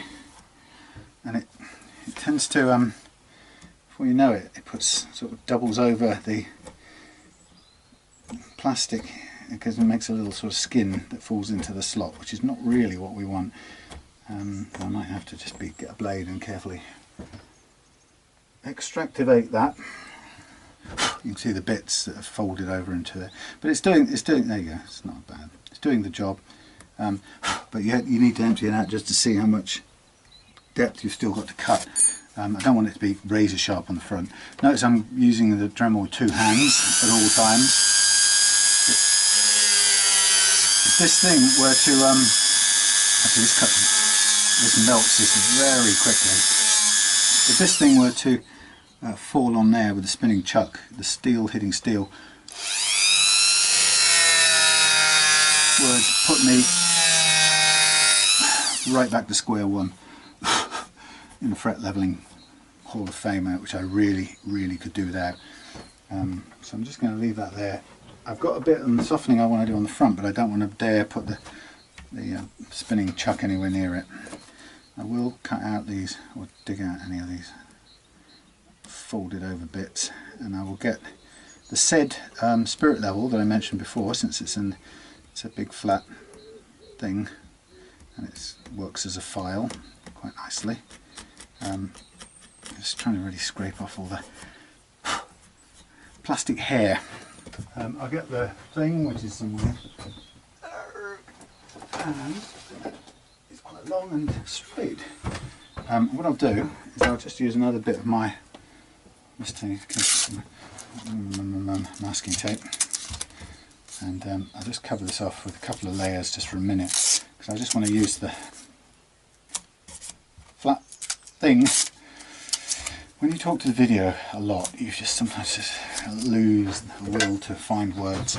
Right, I'm going to use this to just round off that front edge a little bit, because it's not going to change the intonation point, but it allows me to just soften the sticky up bits so that it doesn't hurt the hands. And I could kind of rest it a little bit on the what's it, you know, fretboard, because I used this. There you go. Sorry, it's not that I don't want to talk to you, and it's not that some of the people who watch these videos wish I'd stop, because they do. They're not friends of mine though. Just on that subject, by the way, it's a funny old mixed blessing thing. I spent yesterday in the business lounge in Plymouth uploading videos, a batch, because like I said to you a few times before, I can't do it at home, so I have to do it in a business lounge. It's quite nice, because it means I just leave it, I just store everything up for 3 weeks or so, and then take a trip in, and I get to just be out of the house, and kind of sometimes I get to stroll around or think of other things or whatever, you know. It gets me, can focus on things that I'm even admin type things or marketing things that I wouldn't normally do, because I'd be in in the shed doing guitar stuff. So yeah, I tend to put up a whole crop of things every 3-4 weeks or so, and then what happens is a kind of mixed blessing, because I get a lot of you good folks who say hello, and some of you say, "Are you okay? You know, I hope you're well. You know, I haven't seen you. Was worried." And of course, I've not been away. I've just been working on guitars the whole time. It's just that I only upload every 3 or 4 weeks. So I have to keep saying, "No, I'm fine. Don't worry. Don't worry." And then I have a load of really great comments to respond to at the same day, because my regular subscribers, all you guys out there who like these videos, tend to have some really great responses and questions. So I've got all of that I like to respond to. Problem with that, if I don't catch them in the first day when they first come through, YouTube just doesn't tell me after that. It's got the pretty ropey notification system. I think I probably get notified over time of probably something like at most 1/4 of the comments. So it constantly has me looking like I'm an ignorant git, ignoring people because I can't be bothered to reply, which is not the case. It just doesn't tell me. And you can imagine that would be challenging to keep track if you had 2 or 3 videos to keep track of comments on. But of course, as you know, I've probably got closer to 500 now, which is great and all that, but it means that, you know, if I'm missing 25% of the comments, sorry, 75% of the comments over time on each video, it's a hell of a lot of comments that I'm missing. So if you're somebody who's commented or asked me a really important question to something you're doing, I'm really sorry if I have not replied, and it isn't for lack of the will to do it, it's just because I can't know that you've commented, thanks to YouTube's strange ways. Anyway, what I'm doing here is, since I'm talking, I've carried on. I'm just going to mask off the fingerboard on this Sun Mustang so that I can, whenever I want now, I can go on to the next bit, which is to sand out and polish all the frets. And once that's done, as I say, I can leave everything to do with the neck, apart from the tuner's bits, but I can kind of leave it there until we're ready to restring and take care of all the other bits, and ignore the neck for the rest of the thing, because it will snap back into the correct level. It's a wonderfully dependable system. It's only common sense when you think about it. It's going to do what it's going to do when you put strings on of a certain gauge, but we can use that dependability to our advantage. And Morris is seated on the stool down there, which is his normal place of residence. And if you're one of those people right now who's going, "Geez man, you made me watch half an hour of you cutting masking tape," as if I'm stupid for filming it, and then I have to try and politely remind people that I'm just doing it because I'm doing it anyway, and I'm getting paid to do it.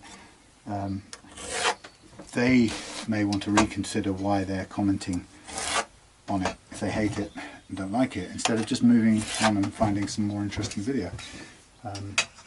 I always hold back from suggesting who might be the silliest out of both of us, but it doesn't take rocket science to figure that out. Anyway, so what I shall do is I'm going to check, because I've got a funny feeling I might already have a new set of tuners of the kind that I've ordered for this guitar in my bag of goodies. If I have, then I'll use them and we'll get straight onto that, but if not, then I'll obviously wait till early next week to fit those and do the cutting of the holes, which is inevitable for upgrading the tuners on these things. It's not a difficult operation, but I've discovered that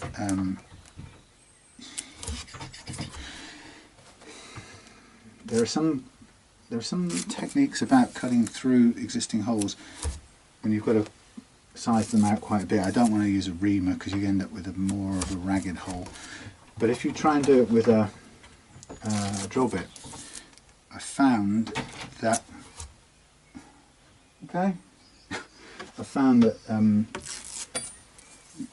it works if you cut through with the wood bit almost to the other side and then switch to, I suppose, an all-purpose or possibly even what looks like a metal bit to complete the hole and run out, because the wood drill rips on the exit, strangely enough, but the HSS high speed or general purpose drill, for some reason, because of its construction, it doesn't have that little, doesn't have quite such a sharp, or I don't know, somebody will tell me, but anyway, it doesn't rip, the HSS or metal bit doesn't rip quite the way on exit the way that the wood does.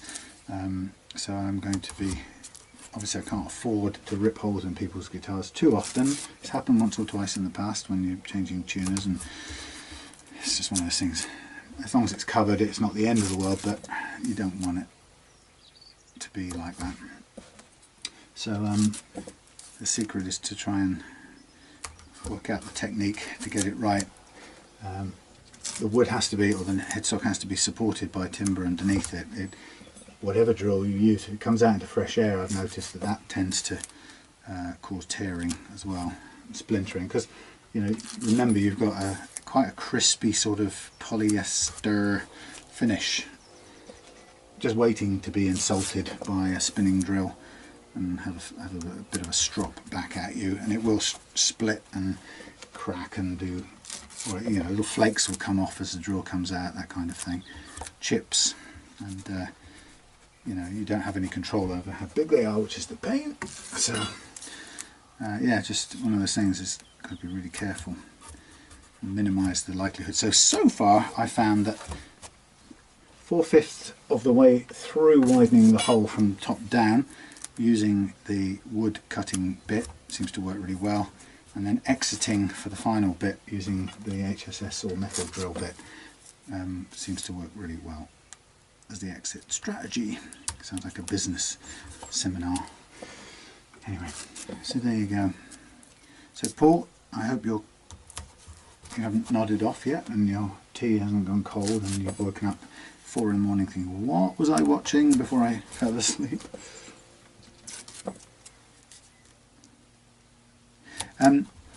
Yeah, it's I was explaining to the lady down at the, what do you call it, the Regis Business Lounge, was asking me what I did, because he sees me turn up every 3 weeks or so, and I was explaining I was setting up guitars, and I told her a little bit about how the video part of it worked, and she seemed interested, and I was kind of relating to her how sometimes people come on and, you know, I totally recognise this because I would have done it in the past, but people still come on and you know, they may have a view that or personal preference that for them, you know, video would be short, edited, you know, yeah, whatever, groovy titles, interesting theme tune, you name it, whatever thing that for them as consumers might be important, and then they sort of, with the best will in the world, they come on and tell you that that's how you know, you'd be better advised doing your videos, and, you know, and sometimes that's done friendly, and other times it's just done very rudely in the way that the, you know, the internet specialises, as we all know, and but in both cases it's quite a task or challenge to enlighten people as to why you do what you do, and then you hit this brick wall of their point of view, or them, that I was talking about on another video yesterday, about when people have the inability to see things from anything but their own point of view. It's a kind of what I call an lack of emotional intelligence. If you cannot perceive that other people have either similar beliefs or just as strong beliefs but different beliefs from you, blah blah blah, you know, and you quite often hit that sort of point when people just no, you should edit your videos, mate. No, I'm telling you, you'd sell more guitars if you edit. No, it works exactly as I want it. No, mate, you should edit your videos, and you shouldn't use these words, and you should do this. And you go, no, with respect, it's working exactly 100% as I'd like it. No, mate, but you should do videos this way, because videos should be done that way. And you sort of go, well, maybe for you they might be, but for me it's fine. Anyway, been down that road quite a few times. I got some groovy gold tuners of that type. What a lucky man I am. Holy moly! I really do have ready hand a brand new set of the said aforementioned tuners. I've also got a gold set and a black set. I mean, right, the gold and the black are for my oak casters, which is cool. But these went on, originally I put them briefly onto the Telecaster, and then decided that the Telecaster was going to have black ones and took them straight back off. And these are Wilkinson 19:1 tuners, and exactly, providing they're all the same line, they're not three sides, that's the, no, they are all the same line, because they were briefly on the Telecasters. They are all, look, in a line. There you go, there's the set. Fab. So, right, that, since I've got them, that means there's a couple of things that are going to happen. I've done the nut, I'm going to do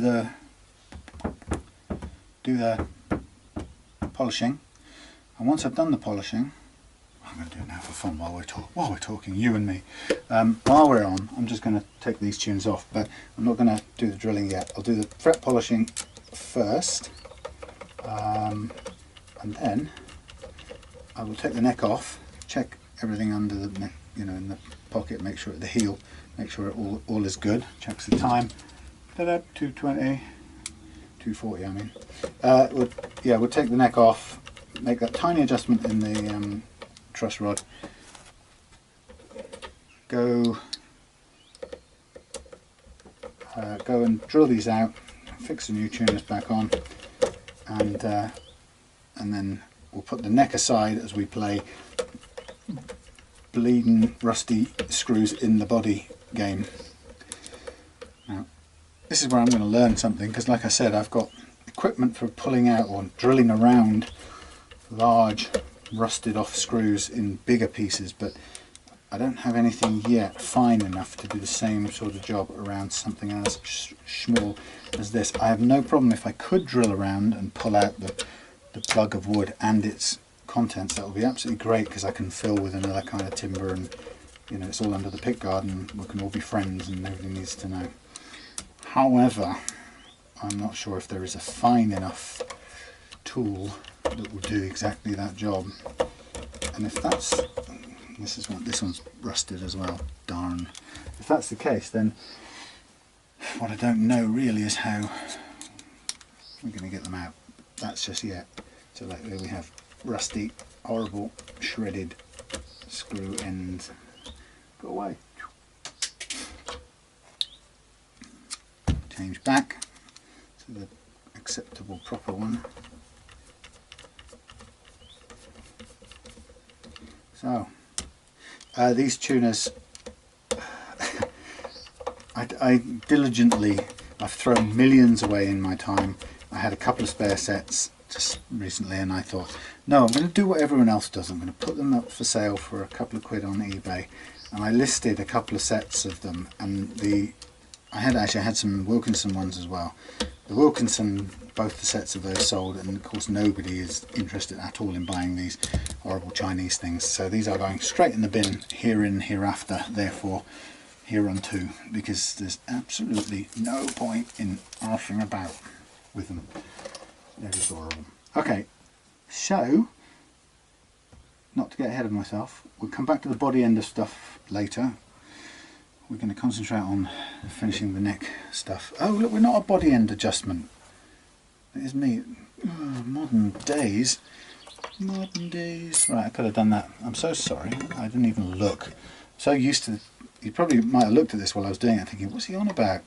Right, I'm just going to make the tiniest of slacking adjustments. There was it. That was it. You saw it. Anyway, duh. On some of these old ones, the adjuster is at the body end, but not in this case. So that's that job done. Right, now I'm going to polish out and I'm going to get off the video because this really is boring. I'm going to do probably about 25 minutes of polishing to all of these lovely jumbo frets. 3 grades of sandpaper to begin with, followed by a whole micro mesh set and probably a good old gloopy auto sol at the end of it to give these things a beautiful shine.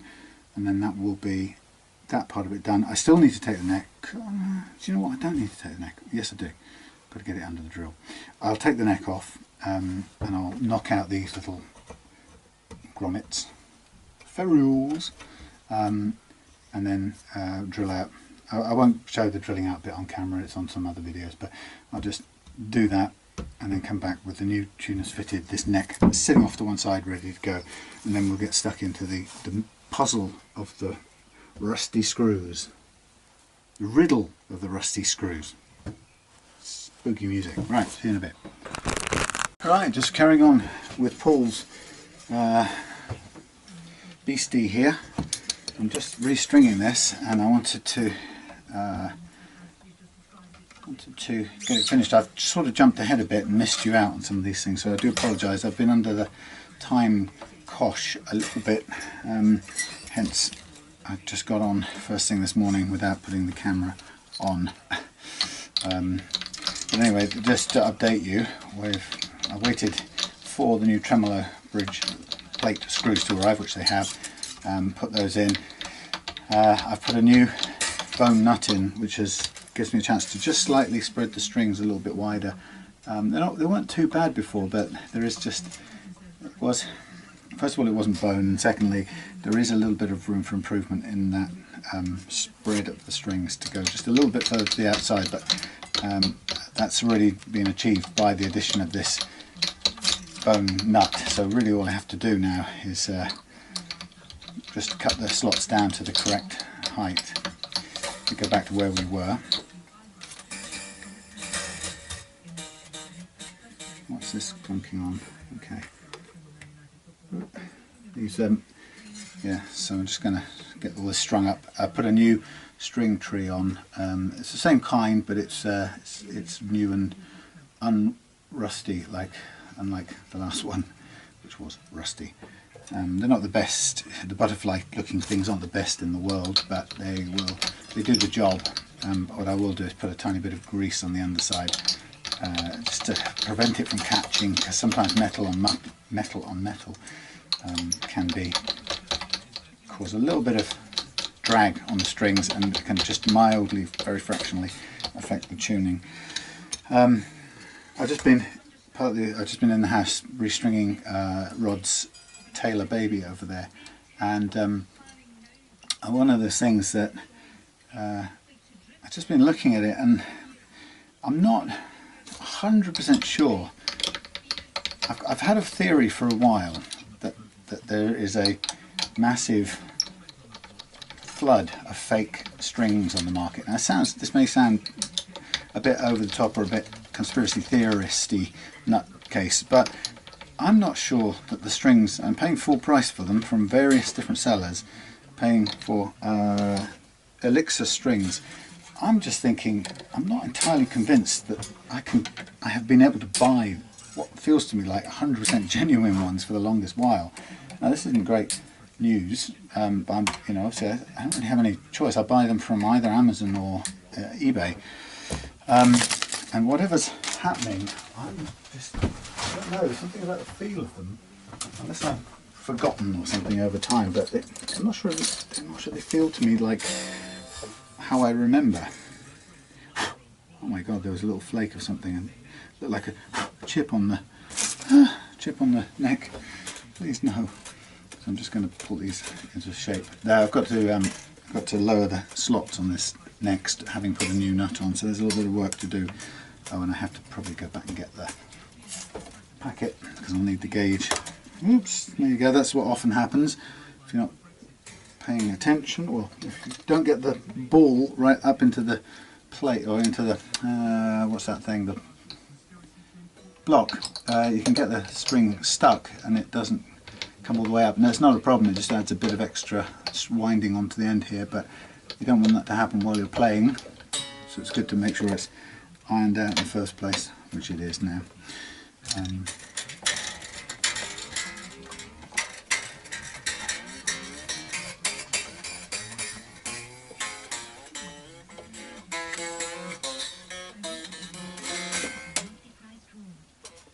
it's under tension a bit, but also I've got to do the adjustment on the nut. Now, one of the things about having had the neck off this and put it back on, you can see, I can hear that it has lowered, or if the bridge is flatter than it was, slightly flatter than it was before, so it's slightly changed the action. So I'm going to obviously have to make a readjustment to the playing action as well, but that's okay. I'm just looking at the alignment, and the alignment's good, and we can just tweak the playing action. The fact is, we leveled it. We leveled it to a low level, leveled the frets to a level with a certain playing action. Now we just need to make an adjustment, partly because I've moved the bridge position as well, so these are going to need to come forward, and there's going to be a bit of tweaking going on there. Okay, so that's where we've got to pull. New turners and everything, frets leveled, new bolts in here, slightly larger ones in those two corners there, because this is quite worn where the old rusty ones were. Moved the bridge back, so I'm going to pull the saddle, or I've pulled the saddles forward deliberately, but they're probably going to come back a bit, having done a quick intonation test earlier on. Reset the action, and I've tested the electrics, everything's wired up correctly. I've earthed it to the pots as well, so we've got it pretty much in good shape. I'm just going to hook it there for a second because I want to make an adjustment to the truss rod on the other one, so see you in a minute. Checks the thing, is it running? It is running. Well, look, here we have Paul's Sun Mustang, and we're finally at the play it stage, and I have to say, it's playing great. I mean, it's biting, because it's got 500k pots, so I think they're a bit sort of brighter. So the batteries might be going on my amp, but anyway.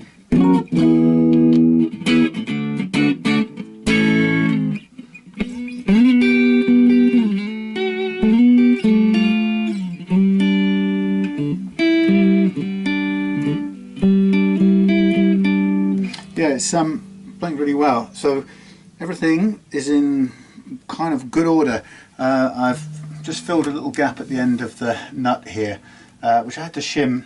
I used a, rather than cut one and risk cutting the slots, which are really difficult to get perfectly right, I used an existing Fender one and just shimmed it and packed it. So what we've got is a really good spread of the strings down the neck, and the bridge is perfectly in place, and it's going well. And I've sort of given it lots of stretching so far. I think I've almost got all of the detuning out of it, but we have a little bit of widening to do in one or two of the slots. Very little though.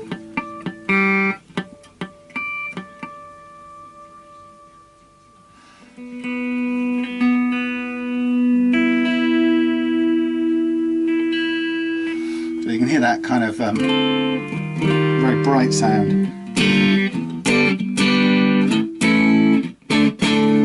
But you know, you can take out the treble. It's quite nice. I mean, for an Indian copy.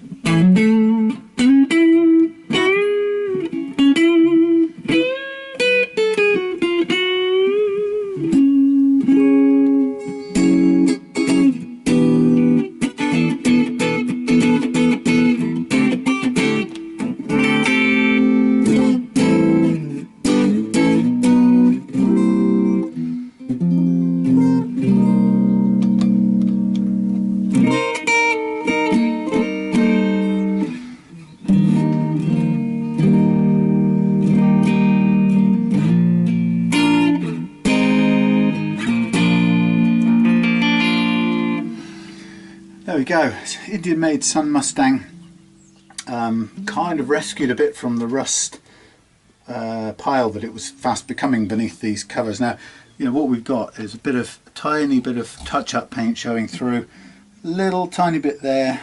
I've moved the plate, just lined it as well as I can so that the pickups are in as good a place as they can be given the narrowness of the strings. And really the only place the paint shows through is here. And to be honest, there's we could paint a bit more on here, but we could be there forever trying to make this. You'll never make it look good unless we completely refinish this area. So it really is touch-up paint on the end here, and actually from a distance, it's just going to have to be the way it is.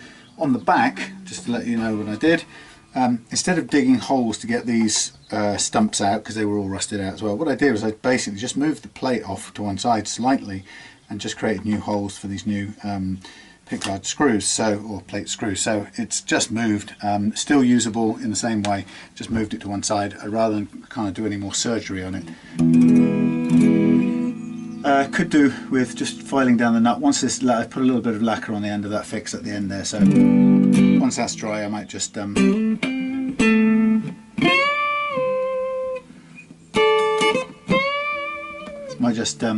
it down a bit.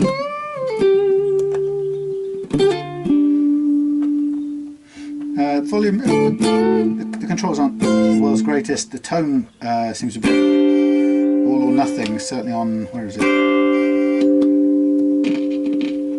Yeah, it kind of comes on or doesn't come on, but everything works.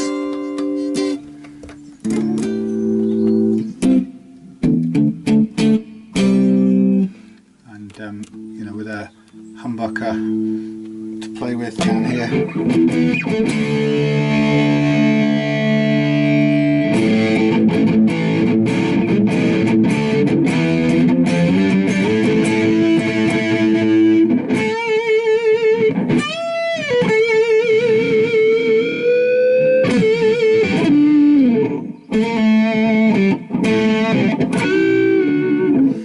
There we are. Crunchy for an Indian made thing from the 80s. There you go, Paul. Been a pleasure doing it. Sorry sorry there was so much rust below the surface, and it is amazing.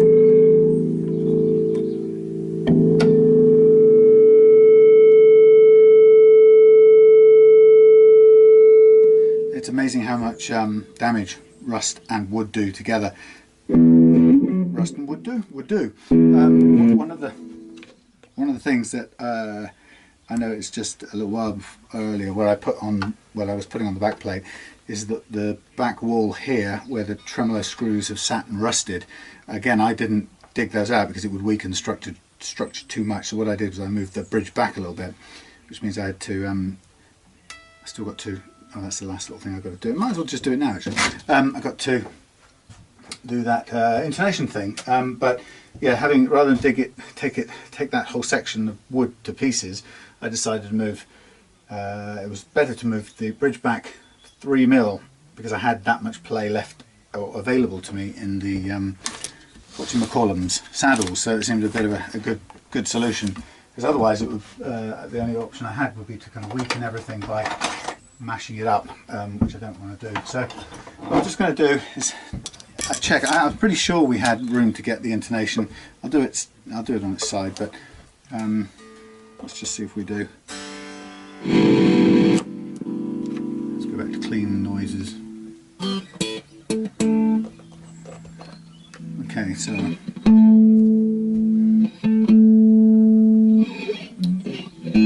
turn up the chorus. Nice 19:1 ratio tuners these. So when these strings have finally settled in, see that's close. It's a little bit long, so I can just shorten it a bit. So we got the bridge positioning was a good gamble really. So I've got loads of room now, because I know the reason I did it is because I noticed everything was crammed back here in the first place in its original position. So actually moving it back was a boon really, because it would allow me to pull these away from the back plate.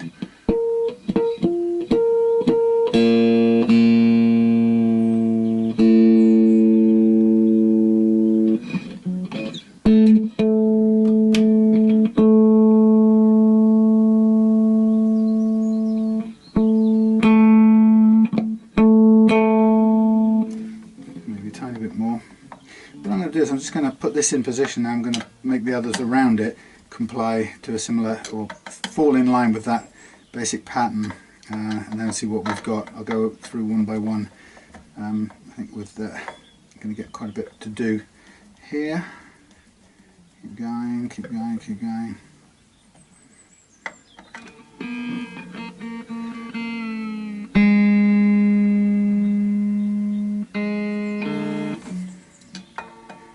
So kind of just going on memory really, with two groups of three. which is how these plain, wound string configurations go. That should be forward of that one, so that's about there to there, that's about out. Right, should be something like this. So and I'll do a little bit of cleaning with some sandpaper in there too. So just roughly tune these up, roughly.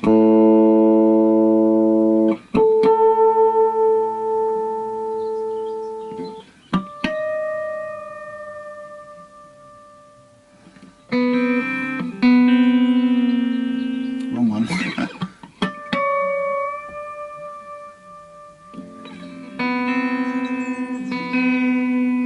A bit of ping there.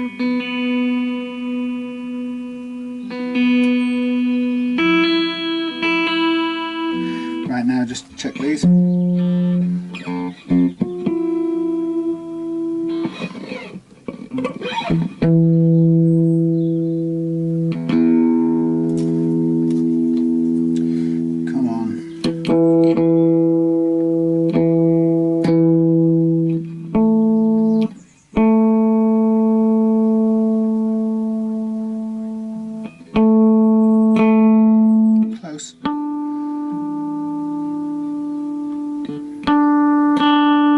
Very close. Pretty much there, which is a good gamble. Moving the bridge.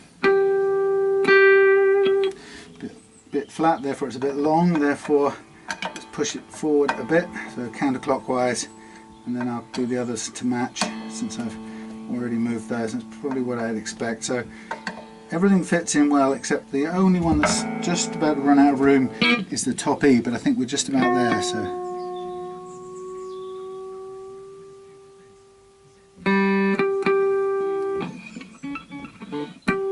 yeah, a little ping there. Get some 600 grit in there.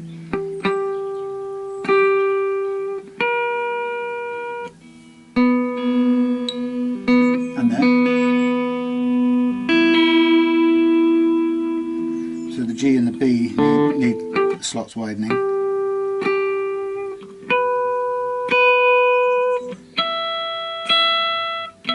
That's a tiny bit short, so I'm just going to bring that one back and spread the other one in between. So there we go. That is our spread, and as I say, a bit of widening up here, and then a bit of sanding off the excess on the nut, and we'll be done.